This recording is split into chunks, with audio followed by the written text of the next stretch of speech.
Vivekananda Educational Institutions is a gateway to quality higher education. Admissions open now.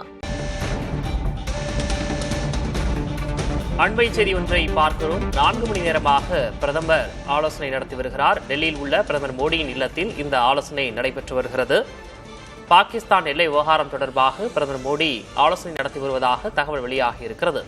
முப்படை தளபதிகள், ராணுவத்தில் நீண்ட அனுபவம் உள்ள அதிகாரிகளுடன் இந்த ஆலோசனை நடைபெற்று வருவதாக தகவல் வெளியாகி இருக்கிறது.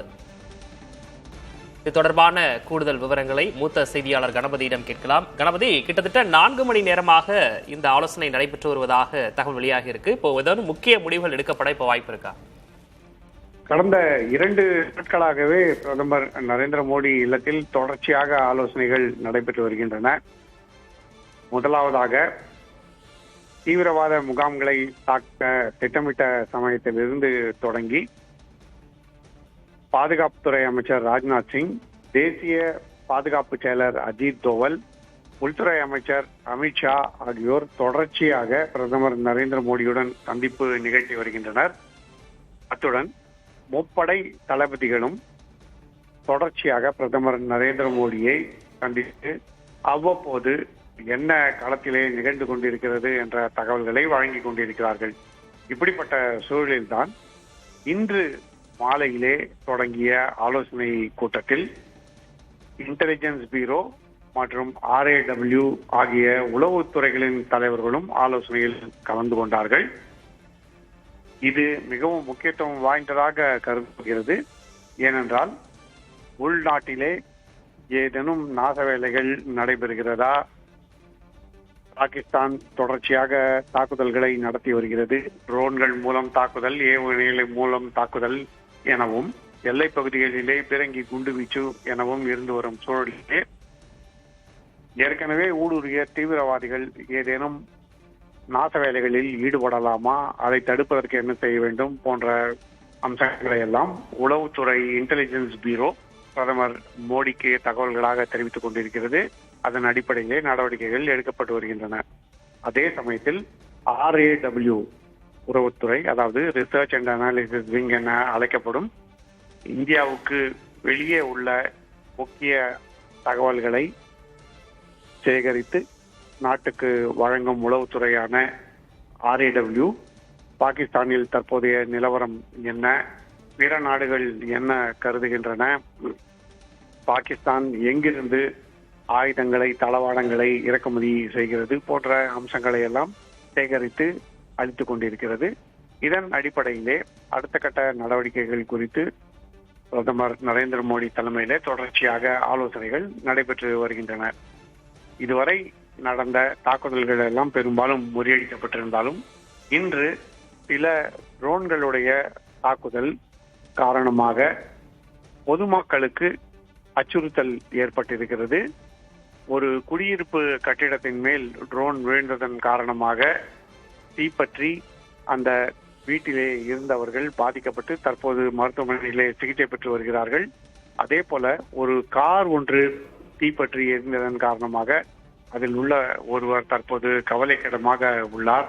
மற்றவர்கள் தீக்காயங்களுக்காக சிகிச்சைகள் பெற்று வருகிறார்கள். ட்ரோன் தாக்குதல் காரணமாக இது நிகழ்ந்திருக்கலாம் என கருதப்படுகிறது. ட்ரோன்கள் சுட்டு வீழ்த்தப்படும் போது குடியிருப்புகள் மேலோ அல்லது இது போன்ற வாகனங்கள் மேலோ விழுந்தால் நெருப்பு பிடிக்கக்கூடிய அபாயம் இருக்கிறது. ஏனென்றால் ட்ரோன்கள் வெடிமருந்துகளை கொண்டிருக்கின்றன. அதே போலவே ட்ரோன்கள் நேரடியாகவே கட்டிடங்களையோ அல்லது வாகனங்களையோ தாக்கினாலும் இது போன்ற பாதிப்புகள் ஏற்பட வாய்ப்பு இருக்கிறது. அதனால்தான் பொதுமக்கள் தங்களுடைய இல்லங்களுக்கே இருக்கும்படியும் வெளியே வர வேண்டாம் எனவும் எச்சரிக்கப்படுகிறார்கள்.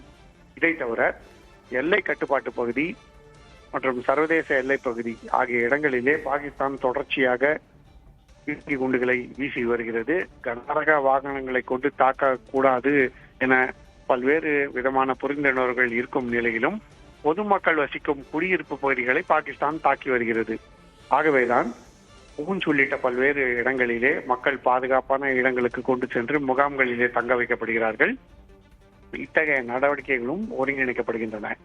இப்படிப்பட்ட சூழலிலே இந்தியா எத்தகைய பதிலடியை கொடுக்க வேண்டும், அதற்கான ஏற்பாடுகளை எப்படி செய்ய வேண்டும் என தொடர்ச்சியாக ஆலோசனைகள் நடைபெற்றுக் கொண்டிருக்கின்றன. முப்படைகளும் இந்த ஆலோசனையிலே தங்களுடைய முக்கிய பங்களிப்புகளை அளித்து வருகின்றன. இதை தவிர தேசிய பாதுகாப்பு செயலர் மற்றும் பாதுகாப்புத்துறை செயலர் ஆகியோரும் தகவல்களை சேகரித்து பிரதமர் நரேந்திர மோடியின் ஆலோசனைகளுக்கு அளித்து வருகிறார்கள். ஆகவே பாகிஸ்தான் தாக்குதல்களை முறியடிப்பது மட்டுமல்லாமல் வலுவான பதிலடி கொடுக்க வேண்டும் என்ற திட்டமிடல் இருக்கிறது.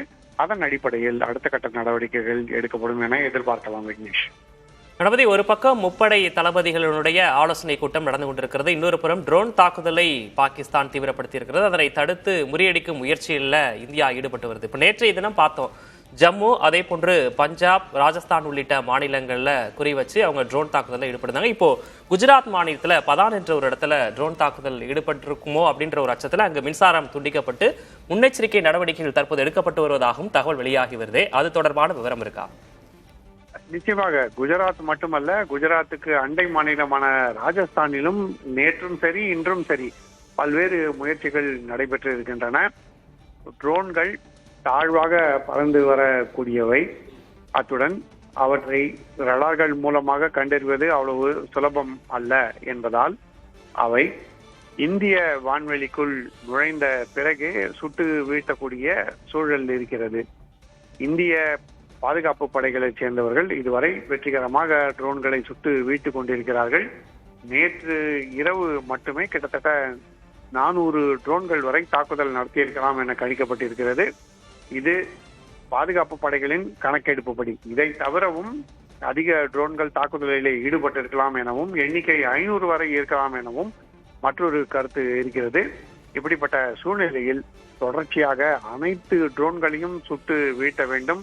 துருக்கி நாட்டில் தயாரிக்கப்பட்டு பாகிஸ்தானால் பயன்படுத்தப்படும் இந்த ட்ரோன்களை சுட்டு வீழ்த்தாவிட்டால் பொதுமக்களுக்கு அச்சுறுத்தல் ஏற்பட வாய்ப்பு இருக்கிறது என்பதால் தான் எல்லையிலே உள்ள பல்வேறு பகுதிகளிலே பிளாக் அவுட் என விளக்குகளை முழுவதுமாக அணைப்பது மற்றும் மக்களை பாதுகாப்பாக இருக்கும்படி அபாய ஒலி மூலமாக எச்சரிப்பது என்று பல்வேறு நடவடிக்கைகள் எடுக்கப்படுகின்றன. இருந்த போதிலும் ட்ரோன்களை தொடர்ந்து கண்காணித்து அழிக்க வேண்டும் என்பதற்காக இந்திய படையினர் மிகவும் மும்முரமாக செயல்பட்டு வருகின்றனர். விக்னேஷ், கணபதி, இப்போ தனது வான்எல்லையை மூடாமல் பாகிஸ்தான் தாக்குதல் நடத்தி வருகிறது. மக்களை பயன்படுத்தும் போக்குவரத்து விமானங்களை பாகிஸ்தான் கேடயமாக்கியது அப்படின்லாம் சொல்லியிருந்தாங்க. காஷ்மீர் முதல் குஜராத் வரை எல்லையில பல்வேறு இடங்கள்ல பாகிஸ்தான் தொடர்ச்சியாக தாக்குதலுக்கு முயன்று வருகிறது அப்படின்ட்டு விங் கமாண்டர் வியாமிகா சிங் செய்தியாளர் சந்திப்பின் போது இப்போ குறிப்பிட்டிருந்தாங்க. இப்போ அதனுடைய தொடர்ச்சியாக தான் அடுத்தடுத்து இப்போ நகர்வுகள்லாம் நம்ம பார்த்துட்டு இருக்கோம். இப்போ இதற்கு முற்றுப்புள்ளி வைக்கணும்னா என்ன நடக்கும் அப்படின்றது தொடர்பாக நம்ம பேசலாம். Vivekananda Educational Institutions is a gateway to quality higher education. Admissions open now.